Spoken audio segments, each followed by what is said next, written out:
బాబాయ్ నమస్తే. నమస్తే బాబాయ్. మీ పేరు? నా పేరు రామకృష్ణ. ఏం పని చేస్తారు? వ్యవసాయం. బాబాయ్, ఇప్పుడు ఆంధ్రప్రదేశ్లో కూటమి ప్రభుత్వం గెలిచింది కదా, ఎలా ఉంది కూటమి ప్రభుత్వం యొక్క పరిపాలనా విధానం? చాలా బాగుంది. ఇది తప్ప ఎవరు చేయలేరు. ఈ ప్రభుత్వం చేసినట్టు ఎవరు చేయలేరు. చంద్రబాబు నాయుడు, పవన్ కళ్యాణ్, మోడీ గారు మూడు ప్రభుత్వం కూటమి ప్రభుత్వం చేసినట్టు ఎవరు చేయలేరు. ఎవరి వల్ల కూడా కాదు. వీళ్ళేదో పైట్లకల్లా అంటున్నారు కానీ ఏం పని అవ్వదు. అది ఇప్పుడు గతంలో వైసీపీ పరిపాలనా విధానం ఎలా ఉందంటారు? అప్పటికిప్పుడు సంబంధం లేదయ్యా. బయటకు వచ్చి మాట్లాడే పరిస్థితి లేదు కదా ఇదివరకు. ఇప్పుడు బయటకు వచ్చి మాట్లాడుకున్నా ఎవడో మన అడిగేవాళ్ళు లేడు. నువ్వు ఎందుకు మాట్లాడావని అడిగేవాళ్ళు లేడు. అప్పుడు దాంట్లో వేసేస్తాం, దాంట్లో తీసుకెళ్ళి మాట్లాడితే దాంట్లో వేసేవాళ్ళు కదయ్యా. మరి ఇప్పుడు ఏమంటారు, అసలు ఈ కూటమి ప్రభుత్వంలో వ్యవసాయదారుల పరిస్థితి ఎలా ఉంది? వ్యవసాయదారులు గిట్టుబాటు ధరలు లభిస్తున్నాయా మరి కూటమి ప్రభుత్వం? బాగానే ఉంది. ధాన్యం డబ్బులు కూడా 24 గంటల్లో పడుతున్నాయి. రైతులు అనేది ఇబ్బంది పడతలేదు ఎవడో కూడా. అన్నీ బాగానే ఉన్నాయి. అది అంటే రైతు భరోసాను వ్యవసాయదారులు ఎవరైతే ఉన్నారో వాళ్ళకి రైతు భరోసా అందట్లేదని చెప్పి వైసీపీ వారు వ్యాఖ్యలు చేస్తున్నారు. అవన్నీ ఉట్టి మాటలు. అవన్నీ అప్పుడు 3 నెలలకు కూడా డబ్బులు ఇచ్చేవాడు కాదు. ఇప్పుడు 24 గంటలు డబ్బులు పడుతున్నాయిగా. ఇంకా బాగోపోవటం ఏంటి? ఎక్కడ చెప్పమన్నది ఎక్కడ పడలేదు, ఎవరికి పడలేదు. రైతులకి అందరూ శుభ్రంగా డబ్బులు పడుతున్నాయి. ధాన్యం డబ్బులు శుభ్రంగా పడినాయి. అన్నీ బాగానే, గిట్టుబాటు ధరలు అన్నీ బాగానే ఉన్నాయి. అన్నీ పెచ్చింగ్లోనే ఉన్నాయి. ఇది పామాయిల్ ధర రాట బాగానే ఉంది. కోకో ఒకటి కొంచెం వీక్, కానీ అన్నీ బాగానే ఉన్నాయి. అది కొబ్బరికాయలు కూడా పర్వాలా, మార్కెట్ బాగానే ఉంది. అంతా బాగానే ఉంది.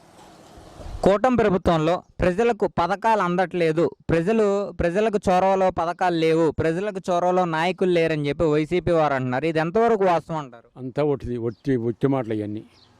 వైసీపీ ప్రభుత్వంలో నాకు పెన్షన్ ఉండేది. నా పెన్షన్ తీసేసారు వాళ్ళు.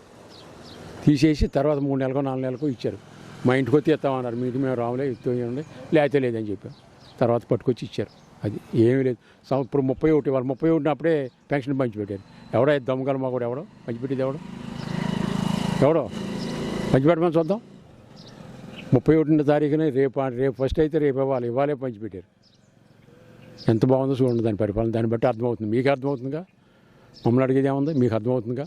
అది ఇప్పుడు అమరావతి రాజధాని పూర్తయి 5 సంవత్సరాల్లో పూర్తయ్యే అవకాశం ఏమైనా ఉందంటారు? డెఫినెట్గా పూర్తవుతుందండి. చంద్రబాబు నాయుడు తలుచుకుంటే పవన్ కళ్యాణ్ వాళ్ళిద్దరం వల్ల డెఫినెట్గా పూర్తవుతుంది. ఏం సందేహం లేదు దాంట్లో.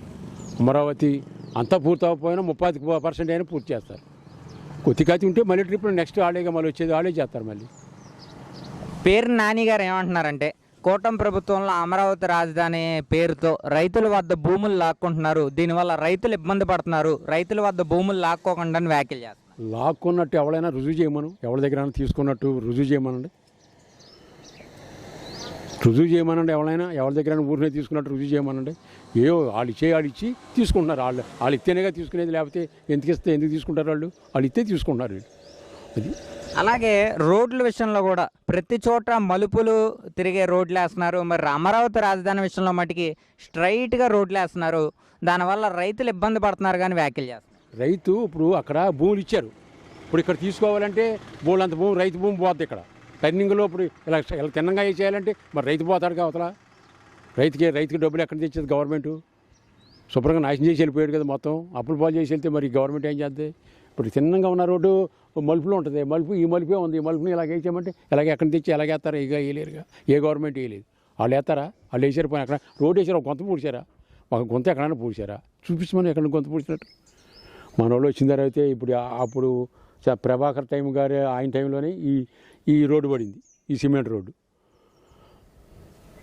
అంటే భయపడేవాళ్ళు. ఇప్పుడు ప్రేయర్గా బయటకు వచ్చి అన్ని విషయాలు శుభ్రంగా మాట్లాడుకున్నారు. అన్ని విషయాలు చెప్తున్నారు. ఏమీ ఇబ్బంది లేదు. బాగా ఫ్రీగా ఉన్నారు రైతులు. ఇప్పుడు రైతులు కానీ, ప్రజలు కానీ, జనాలు కానీ ఏదో బయట కళ్ళగా అంటున్నారేమో కానీ ఆ కళ్ళేమి ఉపయోగపడే కాదు. అది మళ్ళీ మన కూటమి ప్రభుత్వం వద్దే మళ్ళీ మనోళ్ళే అవుతారు, మనోళ్ళే చేస్తారు. మళ్ళీ ఏది చేసినా మనోళ్ళే చేయాలి. ఎవరు మీ ఎమ్మెల్యే గారు? ప్రభాకర్ గారు. ఎలా ఉంది ఆయన పరిపాలన? ఆయనకేం టైగర్ అయ్యా. టైగర్ అది ఆయన పరిపాలనకి ఎవరో ఒకేడితే ఎవరో చెప్పారే. టైగర్ అంటే టైగరే అంతే. ప్రజలకు ఏదైనా కష్టం వస్తే వెంటనే స్పందిస్తారు. మరి వెంటనే వచ్చి దాన్ని సాల్వ్ చేసి వెళ్తాడు. వెంటనే మా ఆయన తెలిస్తే ఆయన చెవుని పడితే గ్యారంటీగా వచ్చి ఏంటమ్మని ఈ బాధలు ఏంటని తెలిసి చూసుకుని వెళ్తాడు. అది వెంటనే సాల్వ్ చేసి వెళ్తారు. అది చూసుకుంటే బాబు, ఇప్పుడు కూటమి ప్రభుత్వంలో మహిళలు అసంతృప్తిగా ఉన్నారు ఉచిత బస్సు విషయంలో కూడా. తర్వాత మహిళలకి నిరుద్యోగ భృతి కింద 1500 ఇస్తా అన్నారు. ఇంకా నిరుద్యోగ భృతి విడుదల చేయలేదని చెప్పి మహిళలు అసంతృప్తిగా ఉన్నారు అంటున్నారు. ఇంకా అంత అసంతృప్తి అక్కడ కనపడలేదు మరి. లోన్ ఏదన్నా అనుకుంటే కానీ బయటికి ఏమి పబ్లిక్ ఏమి కనపడతా. ఎందుకు ఉంటే ఉండొచ్చు, అసలు లేకుండా ఉండరు, అలా ఉన్న వాళ్ళు ఉంటారు. కానీ అంత పర్సంటేజ్ ఎక్కువ, అంత పర్సంటేజ్ కనపడతలేదు. కానీ చేస్తాడు ఆయన కూడా, అది కూడా చేస్తాడని నమ్మకంతో ఉన్నారు వాళ్ళు కూడా ప్రజలు. ఇప్పుడు ఉచిత బస్సు చేశాడు, ఆయన చెప్పినవన్నీ చేసుకుంటూ వచ్చారుగా. మన టైం ఏది, సంవత్సరాలు అయింది ఇప్పటికి, చేయాలిగా ఆయన. మనం ఇచ్చింది ఏది, అప్పులు పాలు చేసి వెళ్ళాడు. మరి అవన్నీ సరిదిద్దుకోవాలా. అమరావతి లేకుండా చేశాడా? అక్కడ అంటే వైజాగ్లో ప్యాలెస్ అని కట్టాడు. ఎందుకు 500 కోట్లు దానికి తగలబెట్టాడు? ఎందుకు ఆ ప్యాలెస్ ఎవరికి దేనికైనా ఉపయోగపడుతుంది ఆ ప్యాలెస్? అది ఆయన చేసింది.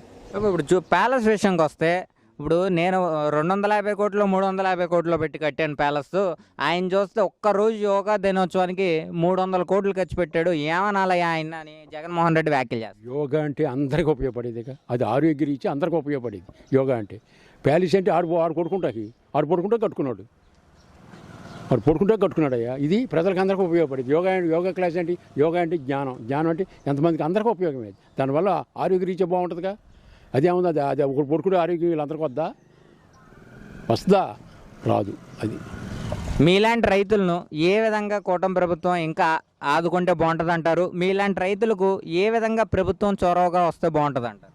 అన్ని రకాలుగాను ఇప్పుడు బాగానే ఆదుకుంటుంది. ఇంకా ఏమైనా ఉంటే కొత్త పరికరాలు కానీ ఇటువంటి ఏమైనా వచ్చి ఇంకా డెవలప్ చేస్తే ఇంకా మంచిది. బిందు సేద్యం నీటి బాగానే వస్తున్నాయి. ఇది వరకు ఇచ్చేవాళ్ళు కాదు, కానీ ఇప్పుడు బాగానే ఇస్తున్నారు. సబ్సిడీకి 90% సబ్సిడీకి ఇస్తున్నారు. అది కూడా ఎవరికాళ్ళు వేసుకుంటున్నారు. ఇది వరకు ఇచ్చేవాళ్ళు కాదు, వేసుకోవడం కూడా కుదిరేది కాదు. వేసుకున్న డబ్బులు వచ్చేవి కాదు. మేమేమో అనేవాళ్ళు వాళ్ళే. ఇప్పుడు రండి మేము వేస్తామంటున్నారు వాళ్ళే. మేము డబ్బులు వచ్చేస్తున్నాయండి, ఇప్పుడు రాలని ఫ్రీగా వచ్చి వేసుకోండి మీరు అంటున్నారు. అది ఎలా ఉంది? డ్రిప్ ఇరిగేషన్లో సబ్సిడీ ఎలా ఇస్తున్నారు ప్రభుత్వం? 90% సబ్సిడీ ఇస్తుంది గవర్నమెంట్. 90% సబ్సిడీ బాగా ఇస్తున్నారు. ఇవి కూడా శుభ్రంగా వేసుకుంటున్నారు. ఎవరికి కావాల్సిన వాళ్ళు శుభ్రంగా వేసుకుంటున్నారు. ఆ ఇబ్బంది ఏమీ లేదు. ఇది వరకు ప్రభుత్వంలో ఇబ్బంది పడ్డారు, కానీ ఇప్పుడు ఈ ప్రభుత్వంలో ఇబ్బంది లేదు. ఆ ఇబ్బంది అవ్వడం లేదు, రైతులకి ఎవరికి ఇబ్బంది లేదు. అంటే పామాయిల్ మొక్కల విషయంలో కానీ, తర్వాత మీకు వచ్చేసరికి విత్తనాల్లో కానీ మొక్కలు ఫ్రీగా ఇస్తున్నారు. అప్పుడు ఇది వరకు ఫ్రీగా ఇచ్చేవాళ్ళు కాదు కదా, ఇప్పుడు ఫ్రీగా ఇస్తున్నారు పామాయిల్ మొక్కలు. ఎవరికి కావాలంటే ఎన్ని మొక్కలు కావాలంటే అన్ని మొక్కలు ఫ్రీగా ఇస్తున్నారు. ఇప్పుడు డబ్బులు కట్టించుకుని ఇచ్చేవాళ్ళు. ఇది వరకు 190-290 రూపాయలు కట్టించుకుని ఇచ్చేవాళ్ళు. ఇప్పుడు లేదు కదా, ఫ్రీగా ఇస్తున్నారుగా. ఎవరికి కావాల్సిన ఆపరేషన్ పెట్టిన 10 రోజులు నీకు పామాయిల్ మొక్క వస్తుంది ఇంటికి షేరా మనకి చేలోకి ఇచ్చేస్తున్నారుగా, చేలో డెలివరీ ఇస్తున్నారు. ఇంకా అంతకంటే ఎక్కువ చేసేది ప్రభుత్వం రైతుకి ఏం చేస్తాడు? 2029లో మళ్ళీ మాదే పరిపాలన అని చెప్పి జగన్మోహన్ రెడ్డి అంటున్నారు. ఎంతవరకు కరెక్ట్ అండి? ఇక అదేమి పైటికల్లో ఇక అన్నీ పకటికల్లకి అంటున్నారు. మరి కనకపోతే నుంచోలేరు, లేదు ఉన్నవారు కూడా వెళ్ళిపోయి జారిపోతే ప్రభుత్వం ఎక్కడ నిలబడుతుంది? అందు గురించి వాళ్ళు జారకుండా ఉండడం కోసం ఆ మాట మాట్లాడుతున్నాడు. ఉన్నవాళ్ళు కార్యకర్తలు జారకుండా ఉండడం కోసం ఆ మాట మాట్లాడుతున్నాడు. శాసనసభ సమావేశాలకు రాకుండా మీడియాల్లో ఎంతవరకు, అతను సొంత మీడియాల్లో అతను ప్రెస్ మీట్లు పెట్టడం ఎంతవరకు కరెక్ట్ అంటారు? మరి శాసనసభలో వస్తే మరి ఆయన ఇది వరకు చేసిన పనులన్నీ ఇప్పుడు అడుగుతారని రావట్లేదు. దొంగ సాటు వేస్తున్నాడు, దొంగ ముఖం సాటు వేసి వెళ్తున్నాడు. లేకపోతే రమ్మరాదు అసెంబ్లీ తమ్ముంటే రమ్మన్నారుగా, వచ్చి మాట్లాడొచ్చుగా. ప్రతిపక్షంలో ఉన్నాడుగా, ప్రతిపక్షంలో హోదా రాపోయినా లోనికి వచ్చి ఇదిగో మీరు తప్పు చేస్తున్నారని అడగొచ్చుగా. ఎందుకు అడుగుతులా? అడిగే దమ్ము లేదు కాబట్టి రావట్లేదు. ఎందుకు ఈ వంకలు ఎందుకు, ఈ మాటలు ఎందుకు? డిప్యూటీ సీఎం పవన్ కళ్యాణ్ గారి పరిపాలన విధానం ఎలా ఉంది బాబాయ్? బాగుంది. ముగ్గురు కాంబినేషను నెంబర్ 1. ఒకే మాట మీద నడుస్తున్నారు, ఒకే మాట. ఎవరు లేదంటే పవన్ కళ్యాణ్ ఏ మాట మాట్లాడినా, చంద్రబాబు నాయుడు ఏ మాట మాట్లాడినా, బీజేపీ వాళ్ళు ఏది మాట్లాడినా ఒకటే మాట ఒకటే రకంగా నడుస్తుంది. ఏమి ఇబ్బంది లేదు, ఒకటే నడుస్తుంది. మొత్తం మీద ప్రభుత్వం మొత్తం చాలా బాగుందంటారు. నెంబర్ 1కి ఇలాంటి ప్రభుత్వం మనం ఎవరైనా వీళ్ళు మారితే ఎవరి వల్ల కూడా కాదు, ఎవడో చేయలేడు మన ప్రభుత్వాన్ని. ఈ కూటమి ప్రభుత్వం వీళ్ళు తప్ప ఎవడో చేయలేరు కూడా. ఇలా చేసినట్టు కూడా ఎవడో చేయలేరు. ఓకే బాబా.